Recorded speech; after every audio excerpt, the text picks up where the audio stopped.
Greetings and welcome to yet another video of the Hindu vocab series. So without wasting a single moment, let's just begin. देखिए, सबसे पहले हम ये idiom discuss करेंगे. आपको याद होगा पिछली वीडियो में मैंने आपको इस इडियम से रिलेटेड एक MCQ भी पूछा था. काफ़ी लोगों ने अटैम्प्ट किया. Good, really nice. देखिए, अ सोप टू सर्बरस. सबसे पहले मैं आपको ज़रा इसका मीनिंग समझाता हूँ वर्ड बाय वर्ड. सर्बरस क्या होता है? देखिए, प्राचीन ग्रीक माइथोलॉजी में माना जाता था कि एक 3 सर वाला, ये यहाँ पे आप फोटो देख सकते हैं, एक 3 सर वाला भयानक कुत्ता होता है जिसका नाम है सर्बरस. सर्बरस पहरेदार होता है नर्क के दरवाजे का, और जो भी मर के दूसरी दुनिया में जाता है तो कुछ चांसेस रहते हैं कि वो सर्बरस से टकरा ना जाए. अच्छा, अब देखते हैं सोप. हालांकि सोप मैं बता दूं अलग से भी हम कवर करेंगे अगली स्लाइड में, बट सोप देखिए होता है एक इनसिग्निफिकेंट सा गिफ्ट. तो सोप टू सर्बरस क्या है? देखिए, ये बहुत ही एक प्राचीन ग्रीक ट्रेडिशन थी. प्राचीन ग्रीस में जब भी कोई मर जाता था तो उसके हाथ में, उसकी डेड बॉडी पे कुछ मिठाई, कुछ छोटा सा गिफ्ट इनसिग्निफिकेंट सा वो रख देते थे. क्यों? क्योंकि वो मानते थे कि हमारा जो भी रिलेटिव या जो भी करीबी जिसकी डेथ हो चुकी है, वो जब दूसरी दुनिया में जाएगा तो वहाँ पर गलती से अगर उसको सर्बरस टकरा गया, 3 सर वाला खूंखार नर्क का कुत्ता उसको टकरा गया, तो वो उसको एक छोटा सा गिफ्ट देकर, एक सौंप देकर आगे चला जाएगा और उसको घसीट कर वो नर्क में नहीं ले जाएगा. ये तो उस टाइम के हिसाब से बहुत ही सुंदर, अब आप समझ होंगे, बहुत ही सुंदर ट्रेडिशन है. देखा जाए तो एक किसी की केयर करने की एक बहुत ही एक अच्छा एग्जाम्पल है. आगे जाकर इंग्लिश लैंग्वेज में अ सोप टू सर्बरस बन गया एक ब्राइब, घूस.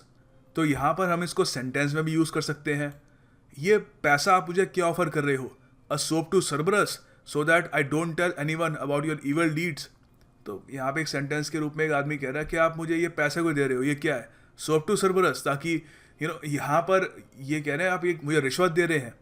ठीक है, तो आज की युग में तो सिर्फ इसको एक रिश्वत के रूप में देखा जाता है, मगर जो इसका ओरिजिन है मैं मानता हूँ थोड़ा सुंदर है. शायद आपको कहानी सुन के थोड़ा सा लग रहा होगा कि ज़्यादा ही डरावना सा है, but I think it's quite beautiful कि किसी के मरने के बाद भी आप उसके लिए कुछ करें ताकि वो अगली दुनिया में भी सुरक्षित रहे. A sop to Cerberus. खैर, आपको एग्जामिनेशन के पॉइंट ऑफ व्यू से याद रखना है कि इसका मतलब होता है एक ब्राइब. देखिए, अगला शब्द है यहाँ पर सॉप्स. ये मुझे इंडियन एक्सप्रेस में मिला. आज द हिंदू में इतने वर्ड्स थे नहीं, टू बी ऑनेस्ट, मुझे इसलिए इधर उधर थोड़ा ढूंढना पड़ा. बाकी द हिंदू से भी हैं थोड़े बहुत, पर मैं अभी हमने अ सोप टू सर्बरस अभी डिस्कस किया तो अच्छा लगेगा कि सॉप्स भी डिस्कस कर लें. देखिए, सॉप्स का मतलब होता है, हिंदी में लिटरली इसकी ट्रांसलेशन होगी एक ऐसी एक वस्तु जो किसी की शांति के लिए दी जाए. तो यहाँ पर हम इंग्लिश में ये भी कह सकते हैं समथिंग ऑफ लिटिल इंपॉर्टेंस और value that is offer to stop complaints और अनहैप्पीनेस. कोई ऐसी चीज़ जो लिटिल इंपॉर्टेंस की हो, ज़्यादा इंपॉर्टेंस की ना हो, जो आप किसी को ऑफर करते हो ताकि उनकी कंप्लेंट्स और उनकी जो अनहैप्पीनेस है वो दूर हो जाए या वो रुक जाए. इतना तो हमने डिस्कस कर ही लिया है काफ़ी हद तक ईडियम से भी. तो अगर आपको सिर्फ सॉप्स यूज़ करना है तो आप यहाँ पे ये भी यूज़ कर सकते हैं. Critics see the increase in defence spending as a sop to the armed forces rather than an improvement of national security. तो यहाँ पे किसी देश की गवर्नमेंट ने जो डिफेंस स्पेंडिंग है वो बढ़ा दी, मगर जो क्रिटिक्स हैं, जो आलोचक हैं, वो ये मूव को देखकर समझते हैं कि ये बेसिकली नेशनल सिक्योरिटी की इम्प्रूव करने के लिए नहीं कर रहे, नेशनल सिक्योरिटी इम्प्रूव करने के लिए नहीं कर रहे. ये एक स्टेप है ताकि जो हमारे आर्म फोर्सेस हैं उनको एक सौंप दिया जा सके ताकि वो खुश रहे, वो शांत रहे, उनकी जो कंप्लेंट्स है, अनहैप्पीनेस जो उनकी है वो थोड़ी रुक जाए. देखिए, अगला शब्द बहुत इंटरेस्टिंग है, ट्यूमुल्ट. वैसे इसकी एक्यूरेट जो प्रोनाउंसिएशन है वो है ट्यूमुल्ट, बट थोड़ा पंजाबी आदमी हो, पंजाबी एक्सेंट है, थोड़ा ट्यूमुल्ट कह रहा हूँ तो समझ लीजिएगा उसको. देखिए, ट्यूमुल्ट काफ़ी हद तक सिनोनिम है केओस और मेहैम का. ये दोनों शब्द हम प्रीवियसली डिस्कस कर चुके हैं, नहीं भी करें तो आप टिमुल्ट का मतलब समझ जाइए, आप इनका भी मतलब समझ जाएंगे। टिमुल्ट होता है एक ऐसी स्टेट जिसमें बहुत कन्फ्यूजन हो, डिसऑर्डर हो, मतलब ऑलमोस्ट मान लीजिए अफरा तफरी सी मची हो। यहाँ पर ये फोटो एक टिमुल्ट का क्लासिक एग्जाम्पल है। वाटर कैनन से स्टूडेंट्स पे उनको मारा जा रहा है, कन्फ्यूजन है, केओस है, डिसऑर्डर है, अफरा तफरी मची हुई है, लोग धक्का दे रहे हैं एक दूसरे को, कंप्लीट टिमुल्ट। सेंटेंसेस से और क्लियर हो जाएगा। हमेशा सेंटेंसेस बहुत इंपॉर्टेंट होते हैं, जब हम एग्जाम्पल के रूप में देखते हैं वर्ड तब सब क्लियर हो जाता है। तो यहाँ पे लिखा है his personal tumult ended when he finally saw her safe. बहुत सुंदर सेंटेंस है एक्चुअली। देखिए, टिमुल्ट ज़रूरी नहीं है कि बाहर ही हो, लोगों में, स्ट्रीट्स में या क्राउड में। कभी कभी अंदर भी होता है, अंदर भी क्योस मचा होता है, मेहम मचा होता है, एक फिक्र होती है, डर होती है।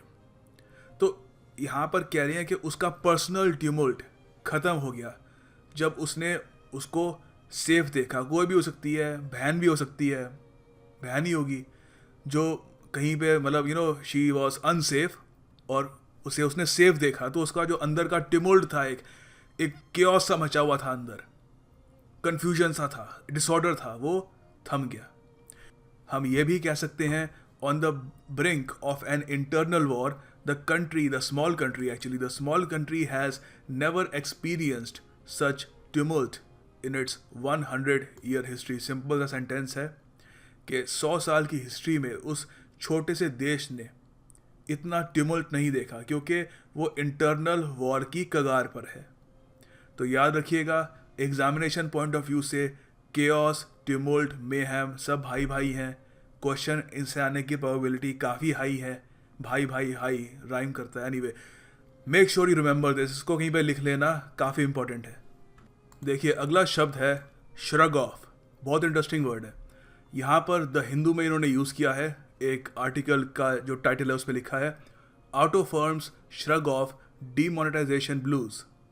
श्रग ऑफ का देखिए अर्थ होता है कि कुछ इवेंट होना, कुछ अनप्लेजेंट सा, कुछ ख़राब होना, मगर उसको आप इग्नोर कर दो। जैसे काफ़ी हद तक हुआ रिसेंटली, हमें जो पता लगा है कि रिसेंट जो फिगर्स आई हैं हमारे देश की ग्रोथ की, वो काफ़ी पॉजिटिव है compare to what people were anticipating. लोग सोच रहे थे कि डीमोनेटाइजेशन के बाद हमारा देश बहुत ही पीछे चला जाएगा। कुछ लोग तो कहते हैं 6%, 5% की ग्रोथ रेट से बढ़ेगा, बट अभी भी 7% से बढ़ रहा है। और ख़ासकर हमारी जो ऑटो फर्म्स हैं, जो ऑटोमोबाइल की फर्म्स हैं, वो काफ़ी अच्छा प्रोग्रेस कर रही हैं। सो उन्होंने क्या किया है, डीमोनेटाइजेशन ब्लूज को श्रग ऑफ कर दिया, इग्नोर कर दिया कि कुछ हुआ ही नहीं था। सेंटेंस में देखते हैं और भी क्लियर हो जाएगा। हम कह सकते हैं the prime minister is trying to shrug off suggestions from his cabinet that he step down and let someone younger take over. तो यहाँ पे सिंपल सा है कि प्राइम मिनिस्टर श्रग ऑफ कर रहे हैं, इग्नोर कर रहे हैं कि जो उनके कैबिनेट के मेंबर्स हैं वो कह रहे हैं कि आप थोड़ा बुजुर्ग हो गए हो, किसी यंग आदमी को आप चांस दीजिए। तो सीधी सी बात है, उनके लिए तो काफ़ी अनप्लेजेंट है, उनको ऑफेंसिव सा लगा, मगर उन्होंने इग्नोर कर दिया, कुछ हुआ ही ना हो। हम ये भी कह सकते हैं कि रिसेंटली इंडिया की हार हुई है ऑस्ट्रेलिया के हाथों, तो Kohli manage to shrug off the bitter defeat. जो कड़वी हार मिली ऑस्ट्रेलिया के हाथों, कोहली ने श्रग ऑफ कर दिया उसको, और ही इमर्ज्ड विक्टोरियस, और जीते। आगे देखिए, एक बहुत ही बढ़िया इडियम है, स्ट्रिंग टू योर बो। यहाँ पर द हिंदू में इन्होंने स्पोर्ट्स सेक्शन में यूज़ किया है। डेविड वार्नर ने कहा है, रैनशॉ ने एक नए प्लेयर आए हैं ऑस्ट्रेलियन टीम में, पहला इंडिया का टूर है उनका और काफ़ी अच्छा परफॉर्म कर रहे हैं। तो यहाँ पर वार्नर कह रहे हैं कि अगर आप नए प्लेयर्स को अपनी टीम में इंक्लूड करते हैं जिनसे आपके ओपोनेंट्स, जो विरोधी टीम है, उनसे फेमिलियर नहीं है, वो जानते नहीं है कि उनके खेलने का अंदाज क्या है, तो it adds string to your bow. समझते हैं इसका मतलब क्या है। देखिए, हैव अनदर या more than one string to your bow, इसका मतलब होता है कि बहुत सारे मतलब होते हैं इसके, मगर एसेंस एक ही है इसका। वैसे आप कह सकते हो to have more than one interest, skill या resource that you can use if you need to. एक से ज़्यादा इंटरेस्ट, रुचि, स्किल, कोई आपके पास हुनर हो, या रिसोर्स, आपके पास ऑप्शन हो जो आप इस्तेमाल कर सकते हैं अगर आपको ज़रूरत महसूस हो तो यहाँ पे वार्नर यही कह रहे हैं कि हमारे पास ज़रा ऑप्शन आ जाती है इससे, क्योंकि एक ऐसा प्लेयर है जिससे फेमिलियर नहीं है हमारा ओपोनेंट। सेंटेंस में यूज़ कर सकते हैं इसको, she is a multi talented women with many strings to her bow. बहुत ही मल्टी टैलेंटेड वुमेन है, बहुत ही ज़रा with many strings to her bow. तो डिस्क्राइब कर रहे हैं उनके कितना उनके पास हुनर है। आप ये भी कह सकते हो, if you can teach English as well as philosophy it's another string to your bow. अब यहाँ पर देखिए फ़र्क है, she is a multi talented women with many strings to her bow, कि अगर आप इंग्लिश के साथ साथ फिलोसफी भी बढ़ा सकते हैं तो it's another string to your bow. ये एक और आपके लिए आपका एक तरीके से कह लीजिए एडवांटेज है, ऑप्शन है आपके पास। ठीक है, सो याद रखिएगा, स्ट्रिंग टू योर बो। अगला शब्द देखिए बहुत शानदार है, बट द हिंदू से नहीं है। मुझे एक्चुअली आज द हिंदू से मिले नहीं इतने वर्ड्स। अगर आपको कोई बढ़िया वर्ड मिलते हैं तो please mention them in the comment box below. मैं कल की वीडियो में उनको ज़रूर कवर करूँगा। पारवेनू नहीं, सॉरी, पावेनू, आर साइलेंट है। ठीक है, सो इसको हम प्रोनाउंस करते हैं पावेनू। बहुत ही इंटरेस्टिंग वर्ड है। देखिए, ये यूज़ किया जाता है, ये वर्ड एक ऐसे बंदे को डिस्क्राइब करने के लिए, ऐसे एक व्यक्ति को डिस्क्राइब करने के लिए जो बहुत ही, जिसका एक हम्बल ओरिजिन हो। मतलब कि जब वो पैदा हुआ था वो एक ब्लू ब्लड नहीं था, या कह लीजिए वो एक एरिस्टोक्रेसी में नहीं पैदा हुआ था, एक एरिस्टोक्रेट फैमिली में नहीं पैदा हुआ था, रिच फैमिली में नहीं पैदा हुआ था।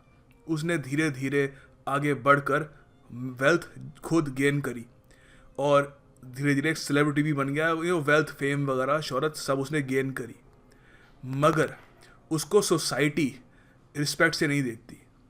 सोसाइटी की नज़र में वो अभी भी एक नया नया अमीर है।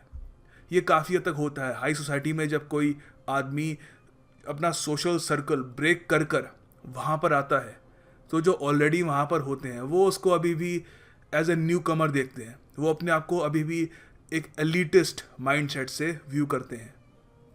तो यहाँ पर कुछ सेंटेंस हैं, आप पावेनू को यूज़ करना भी सीख जाएंगे।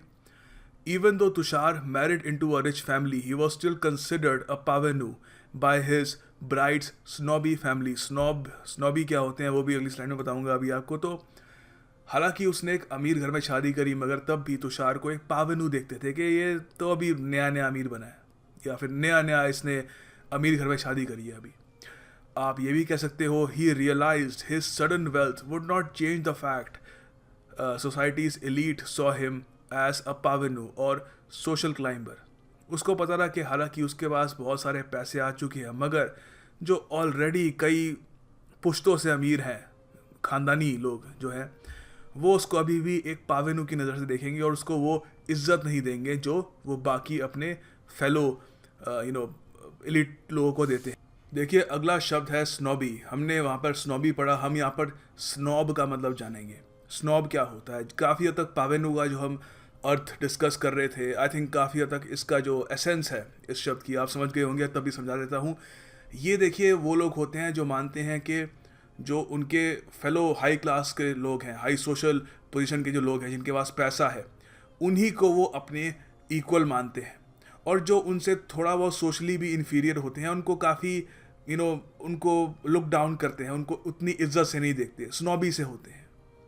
यहाँ पर सेंटेंस है, she is a rich snob who thinks she can get whoever and whatever she wants. वो एक अमीर सी स्नॉब है जो मानती है कि उसको जो भी चाहिए और जो भी चीज़ चाहिए उसको वो मिल जाएगी। अगला शब्द शानदार शब्द है, one of my favourite words. थोड़ा इसको प्रोनाउंस करने का जो तरीका है वो भी बहुत खूबसूरत है, थोड़ा पास आके बोलता हूँ इसको। बेनेवोलेंस, बहुत ही सुंदर शब्द है। इसका मतलब होता है, बेनेवोलेंस होता है काइंडनेस, बड़ा दिल दिखाना, कोई बेसिकली जो भी अच्छाइयाँ होती हैं, थॉटफुलनेस, डिसेंसी, अच्छा इंसान, बड़े दिल का, नरम दिल का, अच्छा इंसान, मतलब होता है क्या, देवता आदमी कह लीजिए। तो ये तो खैर नाउन हो गया। हम ज़्यादातर इसको एज एन एडजेक्टिव यूज़ करेंगे, तो बेनेवोलेंस बन जाएगा बेनेवोलेंट। तो यहाँ पर हम कह सकते हैं, सिंपल सेंटेंस है, feeding the homeless is a benevolent deed. जो जिनके पास घर नहीं है, जो सड़कों पर रहते हैं उनको खाना खिलाना एक बड़ा दिल वाली, काइंड हार्टेड, एक benevolent डीड है, कार्य है। आप ये भी कह सकते हो she was a benevolent woman volunteering all of her free time to charitable organizations। एक बड़े दिल वाली benevolent औरत थी जो चैरिटेबल ऑर्गेनाइजेशंस को अपना फ्री टाइम देती थी। और आज का आखिरी शब्द है फॉरबिडन। इसका मतलब होता है कोई चीज़ जो अलाउड ना हो, बैंड हो। कोई चीज़ अगर आप नहीं कर सकते तो वो फॉरबिडन है। फॉरबिडन काफ़ी तरीके से आप यूज़ कर सकते हैं। कुछ सेंटेंसेस आपके सामने। In some cultures it is forbidden for women to bare their legs और आर्म्स इन पब्लिक। कुछ कल्चर्स में होता है जहाँ पर औरतों को अपनी टांगे या अपनी बाजू पब्लिक में वो नहीं दिखा सकती। ये भी होता है कि अकॉर्डिंग टू द बाइबल, देखिए ये बहुत ही इंटरेस्टिंग सेंटेंस है। आपको पता होगा कि बाइबल में कहानी है एडम और ईव भगवान के पास रहते थे हेवन में। वहाँ पर उनको भगवान ने कहा था कि एक फॉरबिडन एप्पल है, एक सेब था जो पेड़ से लटक रहा था। तो भगवान ने कहा कि ये फॉरबिडन फ्रूट है, इसे आपको खाना नहीं है। मगर पहले ईव ने उस फ्रूट को चखा, फिर एडम ने चखा, तो भगवान को बहुत गुस्सा आया। तो कहते हैं कि भगवान ने बहुत उनकी बेइज्जती करके उनको बहुत सुना के धरती पे फेंक दिया और बोला कि तुम हेवन में रहने के लायक ही नहीं हो, मैंने गलती कर दी थी, तुमने फॉरबिडन फ्रूट खा लिया जो बैंड फ्रूट था, जो नॉट अलाउड था। सो याद रखिएगा, फॉरबिडन मतलब band, not allowed. And finally the task of the day, आपको सेंटेंस बनाना है इन दो शब्द में से किसी भी एक पे बना लीजिए या सब पे बना लीजिए, इट्स योर चॉइस, कोई रोकेगा नहीं आपको। So the task of the day is make a sentence on parvenu और बेनेवोलेंस। उम्मीद करता हूँ आप बढ़िया सेंटेंस बनाएंगे और लोग आपके सेंटेंसेस को अप्रिशिएट भी करेंगे बहुत सारे लाइक्स के साथ। अच्छा लगता है जब ऐसा होता है। एंड या I will see you tomorrow. Thanks for watching.